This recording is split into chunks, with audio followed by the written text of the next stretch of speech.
didn't eat much.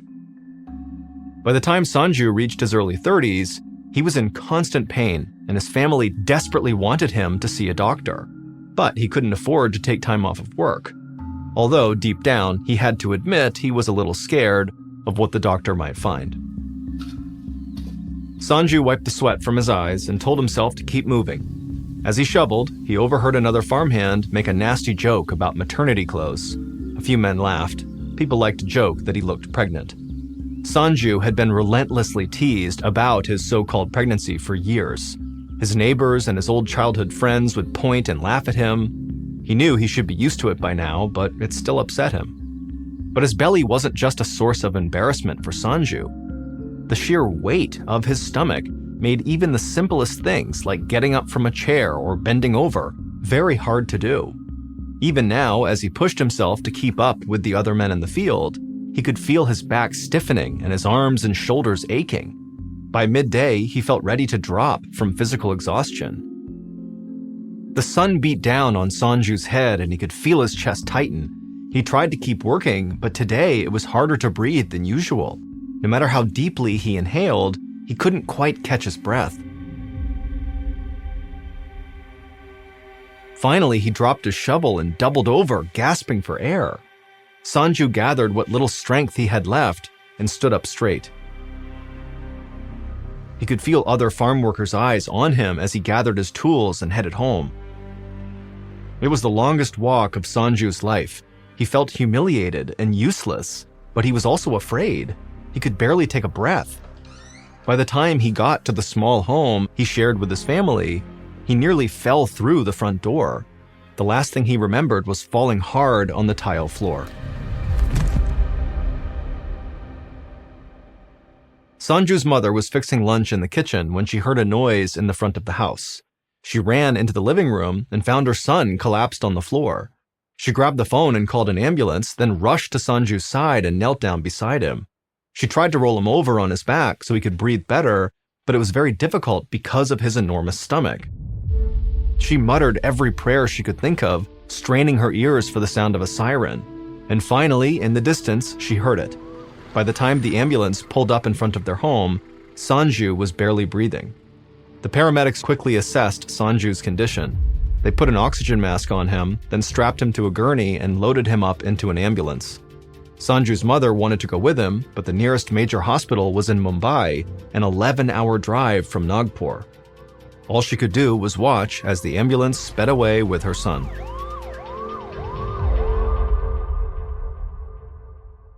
Early the next morning, Dr. Ajay Mehta had just started his shift in the oncology ward at Tata Memorial Hospital. He was alerted that a new patient named Sanju Bhagat had been brought in all the way from Nagpur and that he needed to be seen right away. Dr. Mehta hurried over to Sanju's room. If someone was rushed in an ambulance from so far away, it had to be a serious emergency. As soon as Dr. Mehta examined Sanju's giant swollen belly, he instructed the nurse to prepare the operating room for surgery.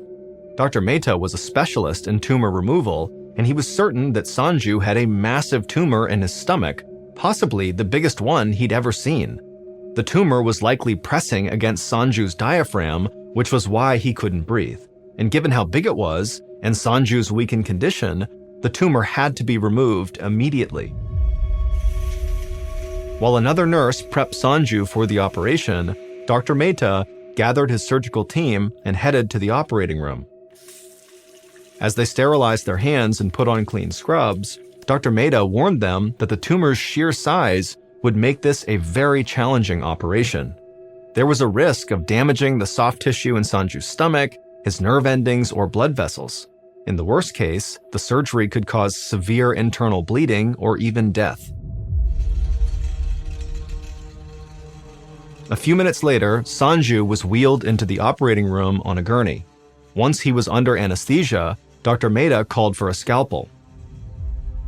He placed one hand on Sanju's stomach for leverage, then he cut into Sanju's belly. After the blade broke through Sanju's skin and opened up his chest area, Dr. Mehta expected to see blood and a bright red mass of cancerous cells. Instead, gallons of thick, yellowish fluid gushed from Sanju's stomach spilling onto the floor. The entire surgical team gasped. Dr. Mehta jumped out of the way, trying to avoid the surge of bile. It had a foul odor that made everyone in the room start to gag. Nurses ran toward him with towels, trying to sop up the putrid-smelling liquid. While they cleaned up the mess, Dr. Mehta remained calm and carefully inserted his hand into Sanju's stomach to locate the tumor. At first, all he felt was thick jelly-like fluid sliding between his fingers. Then he grazed something unusual. His eyes went wide as he dove a little deeper. His palm wrapped around something soft, but with a brittle core. He realized this was not a tumor. Whatever was in Sanju's stomach had bones, a lot of them. Dr. Mehta's jaw dropped as his hand explored the object floating in Sanju's stomach. He grabbed onto one of the tiny bones and began to slowly pull it up and out of Sanju's stomach. As he lifted the bizarre object into the air, he could hear more gasps from everyone in the room. Dr. Mehta could hardly believe his eyes. What he was looking at shouldn't be possible. He had never seen anything like this in his entire medical career. He placed it on a medical tray for analysis and turned back to Sanju. Thankfully, he had survived the operation, but Dr. Mehta couldn't help but speculate how something so strange could have gotten inside of Sanju. A few hours later, Sanju awoke in a hospital bed. His stomach was sore, but when he moved his hand to grasp his belly, he looked down in shock. The giant lump was gone. He ran his hand over his flat stomach. He hadn't seen it like this in almost 20 years. He took a deep breath and smiled as he felt his chest expand. He couldn't believe he could breathe again without any pain.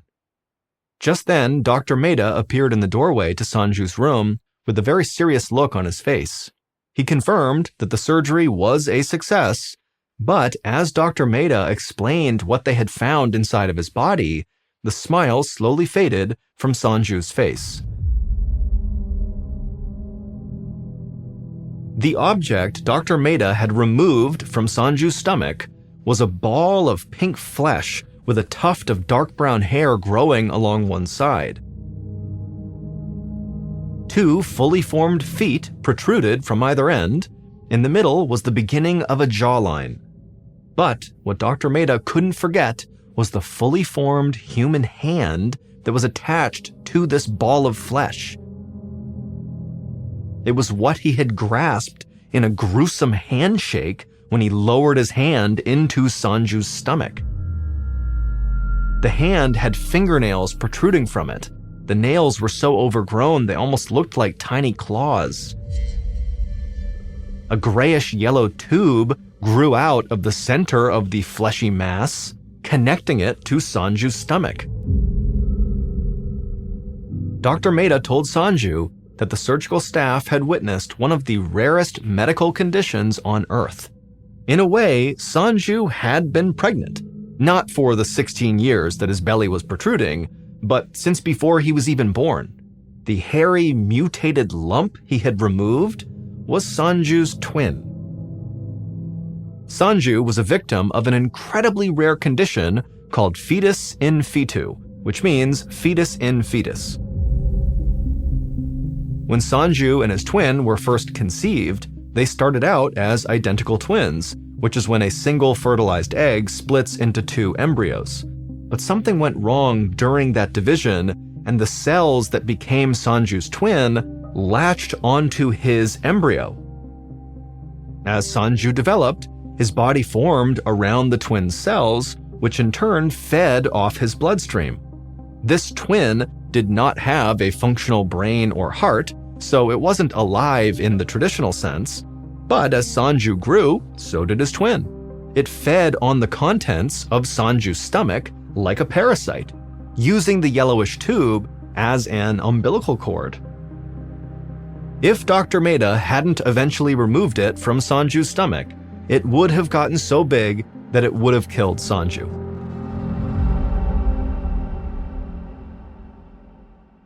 Sanju recovered physically from the surgery in just a few weeks. But when he returned to Nagpur, he was upset to find that his neighbors still made fun of him. Word had spread in the news about what had been inside of his stomach. Instead of calling him pregnant, now he was the man who gave birth to his brother. After his surgery, Sanju refused to allow doctors to follow up with his case. He never wanted a reminder that he had carried a dead twin inside of his belly.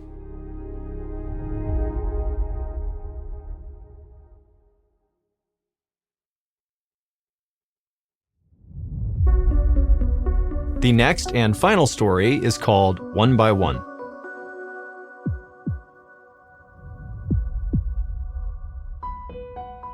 In the spring of 1862, a man in London, England, named Richard Turner, sat on his son's bed. He held the sick little boy in his arms and spooned some medicine into his mouth. The child swallowed it and then let out a painful cough. Richard's wife, Elizabeth, who was standing by his side, looked at her husband with alarm. It had been a horrific few months for Richard and his family.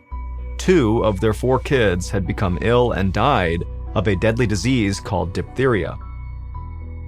As their son coughed again, both parents knew he had contracted the disease as well. In the 19th century, diphtheria was a plague across England and Europe. It caused dead tissue to build up in the back of the victim's throat. Eventually, this dead tissue would harden into a thick gray membrane, and it would become impossible for the victim to swallow or breathe. Diphtheria spread rapidly and affected children more than adults. Often, entire city blocks full of kids became sick at the same time. It was highly contagious, painful, and almost always fatal. Worst of all, there was no cure. All that doctors could do was administer a variety of tonics and hope they would reduce the symptoms enough for the patient's body to fight off the disease on its own. The Turners had brought in doctors to try and save their children, but nothing the physicians tried had worked. Now, all Richard and Elizabeth could do was watch helplessly as their 3rd child got paler and weaker from the lack of oxygen. The little boy became delirious and drifted in and out of consciousness. Just 1 week after he got sick, he died in his parents' arms. At the start of the year, they had 4 healthy children. Now they only had 1 child left, a 3-year-old girl named Anne Amelia. The Turners were completely devastated. But they were also perplexed. The rest of their neighborhood seemed untouched by this disease, while only their family was affected. The morning after their son's death, Richard went to work in a haze of grief. Over the next few weeks, they barely slept at night because they were listening for any sign of Anne Amelia getting sick too. Then, late one night, while Richard and Elizabeth were laying in bed, they heard a sound from Anne Amelia's bedroom, a tiny cough and then another. Richard's heart filled with dread. Diphtheria had come for their last child. By breakfast, Anne Amelia was visibly weak. She struggled to swallow her biscuit, and even sipping warm milk was painful. Richard and his wife couldn't just sit by and watch their last child die. There had to be someone in the medical field who could help Anne Amelia. Their neighbor told them about a doctor they'd heard of who was considered one of the best in London. His name was Thomas Orton. If anyone could help their child get better, it was him. The next morning, Richard made his way to the hospital where Dr. Orton practiced. He managed to meet with him and begged the doctor for his help. Initially, Dr. Orton was resistant to the idea. He was extremely busy, and since there was no cure for diphtheria, he was skeptical that he'd actually be able to help them. But Richard would not give up. He pleaded with the doctor to please help what was left of his family. Their daughter's life was at stake. Dr. Orton was moved. He nodded as he shook Richard's hand, and he agreed to help them. The next morning, on April 3rd, 1862, Dr. Orton packed his medical bag and left for the Turner home. The family lived in the Limehouse district, which was one of London's poorest neighborhoods. He wasn't shocked that sickness was prevalent there. The 1800s were a dark time for the entire city. The Industrial Revolution had turned London into a crowded, polluted mess. No matter where you went, it was difficult to escape the stink of raw sewage. factories spewed toxic black smoke which permanently lingered in the air as a thick haze.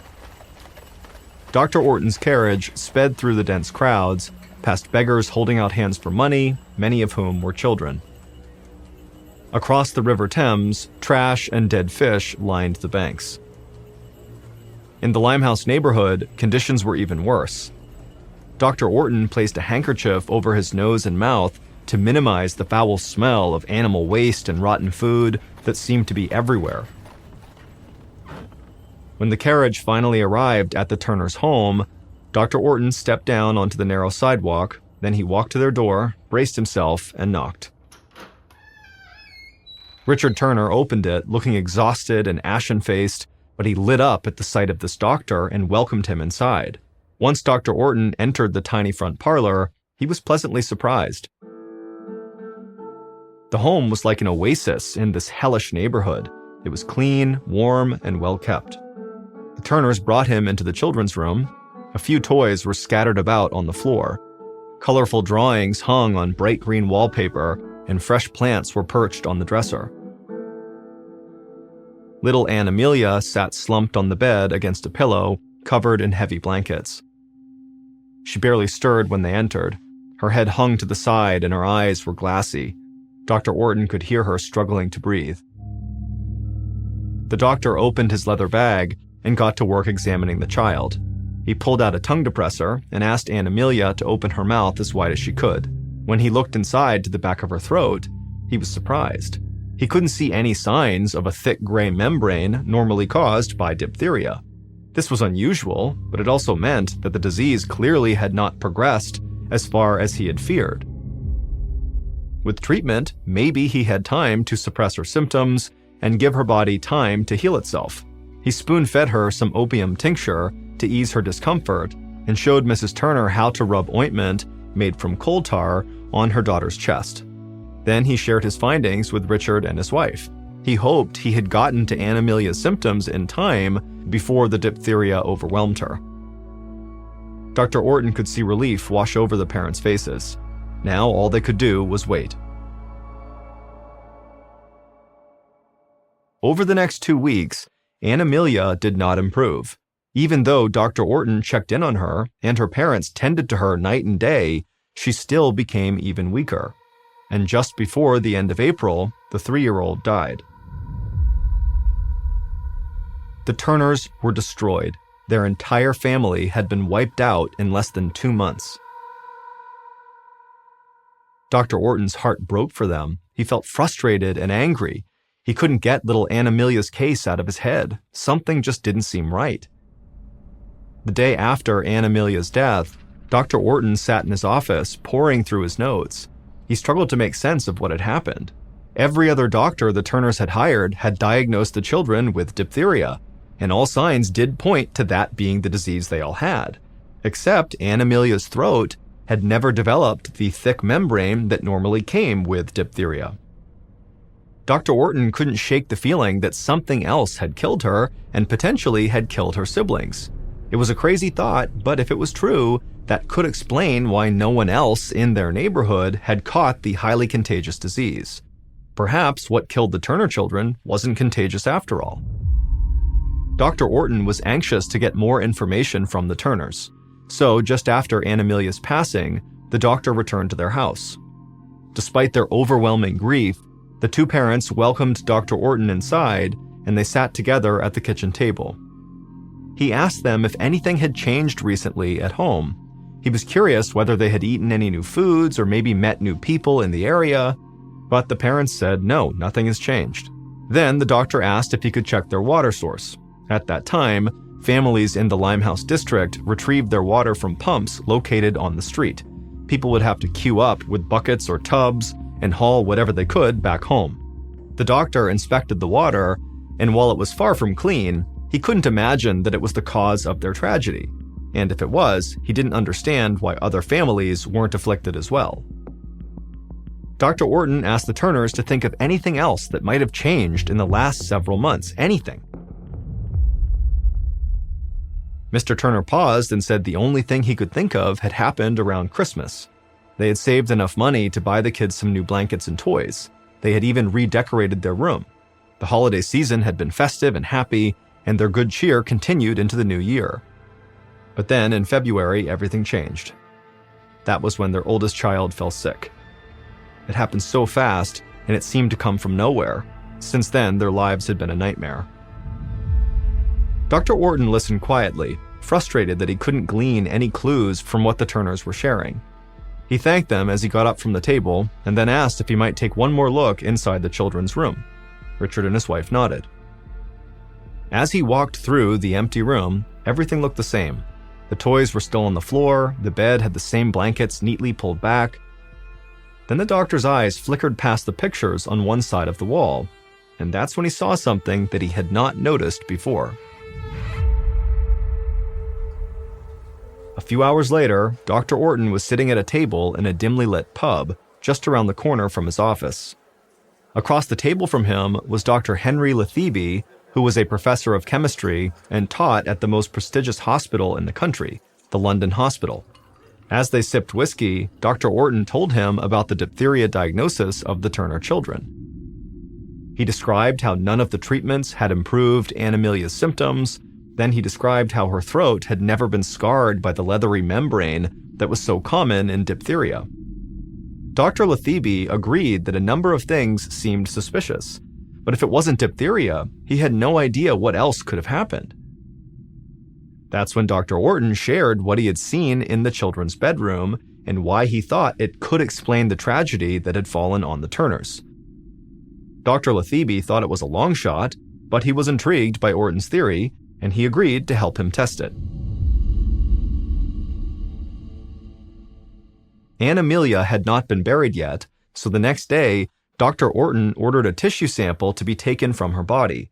Then he sent that sample to Dr. Letheby for analysis.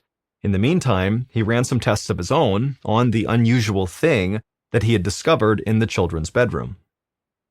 A few days later, Dr. Letheby and Dr. Orton compared notes. They now understood the cause for the rapid and tragic deaths of the 4 Turner children, and it was not diphtheria. It all started just before Christmas. Richard and his wife wanted to make the children's room as festive as possible to celebrate the holiday season. So one Saturday, they decided to shop for new wallpaper and selected a pattern that the whole family loved. It was intricate and beautiful, and best of all, it was a stunningly bright green. The color was actually called Shayla's green, named after the designer. The shopkeeper told them it was a top seller at their store. When Richard put the paper up on the walls, the room was transformed. The 4 children were overjoyed. In fact, they were so mesmerized by the vivid green wallpaper, they tore off little pieces to play with. Sometimes they would lick it like candy. But what neither the children nor the parents realized was that there was actually a special ingredient in the dye. This ingredient helped to create that very bright green that they all loved so much, and this special ingredient made its way into the children's bodies and traveled through their bloodstreams. It saturated their lungs and caused fluid and mucus to build until one by one, it killed each child. That special ingredient was a deadly poison called arsenic.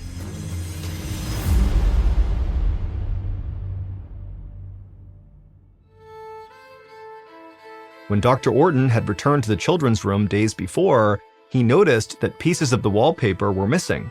After questioning the Turners about the reason, and them saying their kids were ripping them off and licking them, and then after running tests on Anna Amelia's stomach and then the wallpaper itself, the mystery was solved. At that time, arsenic was used in all kinds of household products, from women's makeup to children's toys to dye for all sorts of fabric, and it was in low enough doses that at the time it was considered safe to touch. But that brand of wallpaper was the exception. Word soon spread across England about what happened to the Turner children. Dr. Orton's discovery sparked a national outrage, and concerned parents protested for the wallpaper to be banned. Dr. Orton campaigned for years until eventually the manufacturing of arsenic-based dyes was stopped. Thanks to Anna Amelia, many children's lives